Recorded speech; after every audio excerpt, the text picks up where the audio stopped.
नमस्कार। मैं नवनीत कौर शिक्षा विभाग हरियाणा से आपका आज की गणित की कक्षा में स्वागत करती हूँ। प्यारे बच्चों, आशा करती हूँ आप सब घर पे ठीक हैं, अपना ध्यान रख रहे हैं और साथ ही साथ पढ़ रहे हैं। बच्चों, आज का जो विषय हम पढ़ने जा रहे हैं वो कक्षा 7 के चैप्टर नंबर 8 से लिया गया है। तो अपनी चर्चा हम शुरू करते हैं कि आज हम कौन सा विषय पढ़ने जा रहे हैं। बच्चों, चित्र में आप देख रहे हैं दो लड़कियों की हाइट दे रखी है, ऊंचाई दे रखी है। इसमें मीना की ऊंचाई 150 सेंटीमीटर है और निशा की ऊंचाई 75 सेंटीमीटर है। नेक्स्ट चित्र में आप देख रहे हैं दो बच्चे हैं, उनके पास कंचे हैं। इसमें एक बच्चे के पास 5 कंचे हैं और दूसरे बच्चे के पास 10 कंचे हैं। तो बच्चों, जो ये सूचना आपको मिल रही है ये क्या है?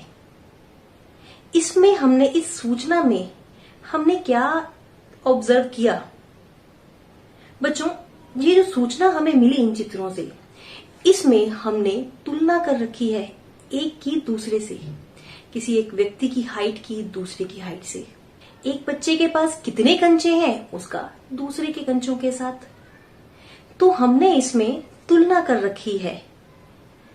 तो बच्चों, आज का जो हमारा टॉपिक है राशियों की तुलना, कंपेयरिंग क्वांटिटीज, कि हम किसी राशियों की तुलना किस प्रकार से करते हैं, दैनिक जीवन में इसका क्या महत्व है और राशियों की तुलना किस किस मेथड से की जा सकती है। तो चलिए देखते हैं। बच्चों, सबसे पहले हम वही चित्र दोबारा देखते हैं। इसमें आप देख रहे हैं मीना की हाइट यानी ऊंचाई 150 सेंटीमीटर है, जबकि निशा की 75 सेंटीमीटर।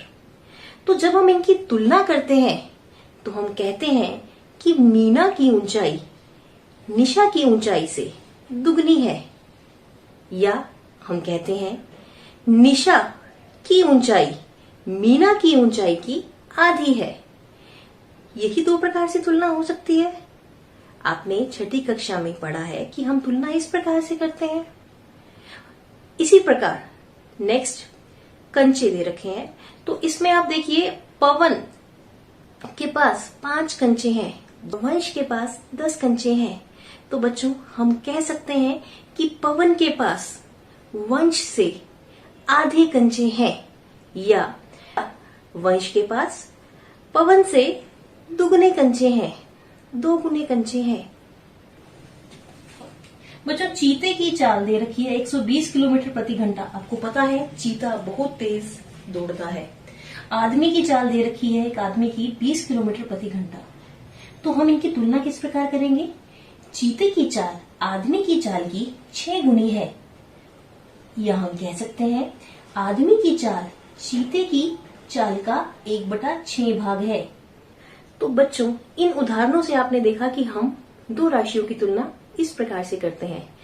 राशियों की तुलना में हम दो व्यक्तियों की ऊंचाई यानी हाइट, वेट, उनके द्वारा तय की गई दूरी, उनके द्वारा प्राप्त किए गए अंक या तापमान, दो व्यक्तियों की सैलरी यानी तनख्वाह की तुलना, और इसी प्रकार से अन्य बहुत सारे उदाहरण हम ले सकते हैं जहां पे हम राशियों की तुलना करते हैं। तो बच्चों, ये एक बहुत इंपॉर्टेंट टॉपिक है जिसका आप दैनिक जीवन में कहीं ना कहीं उपयोग देखेंगे।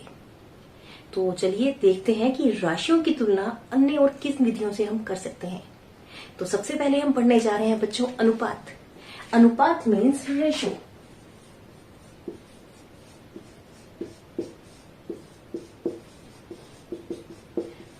बच्चों, अनुपात क्या होता है और इससे हम राशियों की तुलना किस प्रकार से करते हैं? बच्चों, जब भी हम अनुपात से राशियों की तुलना करते हैं तो सबसे पहला स्टेप हमारा होता है कि इनकी इकाई समान बनाना है, क्योंकि राशियों की तुलना हम तभी कर सकते हैं यदि उनकी इकाई समान होगी। मान लीजिए हम दो व्यक्तियों की हाइट यानी ऊंचाई माप रहे हैं। एक की हाइट तो हम मीटर में माप रहे हैं, दूसरे की सेंटीमीटर में, तो हम तुलना नहीं कर पाएंगे।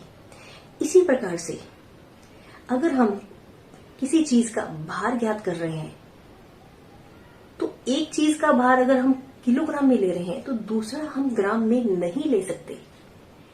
इसी प्रकार से अगर हम एक व्यक्ति द्वारा तय की गई दूरी किलोमीटर में ले रहे हैं तो दूसरे व्यक्ति द्वारा तय की गई दूरी की तुलना उससे हम मीटर या सेंटीमीटर में लेके नहीं कर सकते।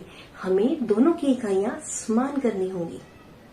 दो समान इकाई या मात्रक वाली राशियों को एक दूसरे से भाग देने पर जो भिन्न आती है उसे हम अनुपात कहते हैं और इसे हम इस तरह से दर्शाते हैं।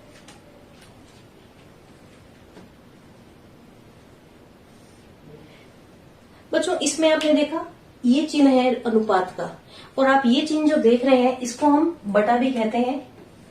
मान लीजिए यहाँ है 1:2 और ये, तो इसको हम लिखेंगे 1/2 भी लिख सकते हैं, क्योंकि हम एक राशि को दूसरी राशि से भाग कर रहे हैं। तो ये होता है अनुपात, रेशो। तो हम एक उदाहरण लेने जा रहे हैं बच्चों, और उसमें हम देखेंगे कि किस तरह से हमने इकाई समान बनानी है। आप एक क्वेश्चन देखिए, इसमें इस क्वेश्चन में आपको दे रखा है कि 3 किलोमीटर का 300 मीटर के साथ। तो बच्चों, सबसे पहले चेक कीजिए क्या ये इनके मात्रक यानी इकाई समान है? नहीं, किलोमीटर और मीटर समान इकाई नहीं है। तो हमें क्या करना होगा, किलोमीटर को सबसे पहले हम मीटर में बदलेंगे। तो आपको पता है बच्चों, 1 किलोमीटर में कितने मीटर होते हैं? 1000 मीटर होते हैं। तो 3 किलोमीटर में कितने होंगे? 3 किलोमीटर बराबर होगा 3000 मीटर के। उसके बाद फिर से हम अनुपात में आ जाएंगे। अब लिखेंगे 3 किलोमीटर की बजाय 3000 मीटर और यहाँ 300 मीटर। तो ये मीटर से मीटर कैंसिल हो गया, 0 से 0, 0 से 0। अब आप देखिए ये दोनों राशियां किस पहाड़े पर कटती हैं? 3 के पहाड़े पर। तो ये आ गया बच्चों आपके पास 10:1। इसको आप इस प्रकार से भी कर सकते थे, 3000/300। तो ये आ जाता 10/1। इसको हम लिख सकते हैं 10:1। तो ये इनकी तुलना है, इसकी तुलना। अगर इसके 10 भाग होंगे यहाँ पे तो इसका 1 भाग होगा।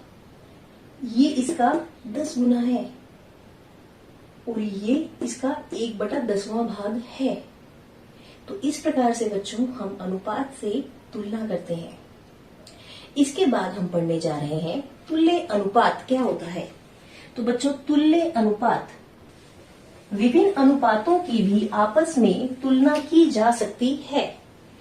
तो इसमें आप देखेंगे बच्चों, तुल्य अनुपात में सबसे पहला स्टेप होता है, हमने अनुपातों को भिन्न के रूप में लिखना है। उसके बाद फिर उन्हें समान हर वाली भिन्नों में बदलकर उनकी तुलना करनी है।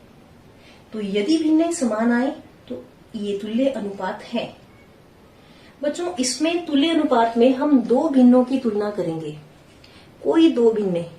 अब इसमें पहला स्टेप यही बताया गया है कि हम इसको पहले भिन्नों के रूप में लिखेंगे। अगर हमें अनुपात दे रखा है तो उसको हम भिन्नों के रूप में लिखेंगे। उसके बाद हम उनके हर्ष मान बनाएंगे। हर्ष मान बनाने के बाद हम चेक करेंगे क्या दोनों भिन्ने समान हैं। अगर नहीं तो वो तुल्य नहीं है, अगर वो समान है तो वो तुल्य भिन्न यानी तुल्य अनुपात है। अगर वो समान नहीं है तो वो तुल्य अनुपात नहीं है। तो चलिए देखते हैं एक उदाहरण इसका। तो बच्चों, आप देख रहे हैं इस क्वेश्चन में क्या अनुपात 1:2 के क्या 1:2 2:3 के तुल्य है। तो इसमें देखिए 1:2 को हम लिख सकते हैं 1/2 और 2:3 को। तो ये तुल्य कब होंगे? जब ये बराबर होंगे। तो हमें चेक करना है कि ये बराबर है या नहीं है। तो हम किस प्रकार से चेक करेंगे? आपको सबसे पहला स्टेप बताया गया है कि इनको भिन्न के रूप में लिखिए। तो हमने इनको भिन्न के रूप में लिख लिया है। उसके बाद हमने इनके हर समान बनाने हैं। तो हर समान बनाने के लिए आप क्या कीजिए, इसके हर को से गुना और भाग, इसी प्रकार इसके हर को इस भिन्न से गुना और भाग। बच्चों देखिए, इससे कोई फर्क नहीं पड़ा, रकम वही की वही रही। क्यों? अगर मैं 3 को 3 से कैंसिल कर दूं, बचेगा आपके पास 1/2। इसी प्रकार अगर मैं 2 को 2 से कैंसिल कर दो तो बचेगा 2/3। तो आपकी रकम वही है, भिन्न वही है, इसमें कोई चेंज नहीं आया है। बट इसमें ये चेंज आ जाएगा कि इनके हर समान हो जाएंगे। अब देखिए दोनों के हर समान है। अब हम इनके अंश की तुलना कर सकते हैं।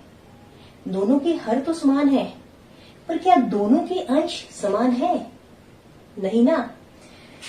इसका अंश है 4, इसका अंश है 3। क्योंकि हर समान है तो हम अंशों से तुलना करते हैं। तो आपके पास ये आ गया 4/6 बड़ा है 3/6 से, और 4/6 था क्या? 2/3, और 3/6 क्या था? 1/2। तो ये बराबर नहीं आए हैं।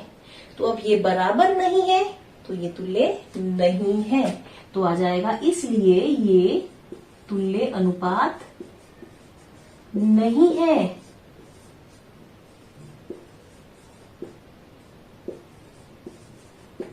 तो बच्चों इस तरह से हम तुल्य अनुपातों की जांच करते हैं। एक उदाहरण हम और लेने जा रहे हैं, तो हम नेक्स्ट उदाहरण देखते हैं। तो बच्चों सेकंड क्वेश्चन में हम देख रहे हैं एक क्रिकेट टीम द्वारा खेले गए कुछ मैचों में प्रदर्शन इस प्रकार से है। इसमें 2 वर्षों का दे रखा है, पिछले वर्ष का और इस वर्ष का, कि कितनी जीत हुई और कितनी हार हुई। 8 जीत 2 हार, 4 जीत और 2 हार। तो इसमें हम इनकी तुलना किस प्रकार से करेंगे? सबसे पहले लेते हैं हम पिछले वर्ष की तुलना। सबसे पहले हम लेंगे पिछला वर्ष। पिछले वर्ष में जीत और हार का अनुपात कितना था? 8:2, या इसको लिख सकते हैं 8/2। तो ये आ जाएगा 4/1 या 4:1। और इस वर्ष अनुपात क्या है देखते हैं। इस वर्ष अनुपात है 4:2। तो इसको रखते हैं इसके बटे में, 2 दूनी 4, 2 एकम 2। तो बच्चों देखिए इन दोनों के हर समान है। अब चेक करते हैं क्या ये भिन्न समान है? नहीं, क्योंकि इनके अंश समान नहीं है। तो 4/1 और 2/1 इनकी जीत और हार का रेशो जो है, अनुपात है, इसमें पिछले वर्ष का प्रदर्शन अच्छा है, क्योंकि हार के मुकाबले जीत 4 गुनी हुई है, जबकि इसमें हार के मुकाबले जीत दुगनी है। तो प्रदर्शन पिछले वर्ष अच्छा रहा। तो इसका उत्तर होगा पिछले वर्ष का प्रदर्शन अच्छा रहा।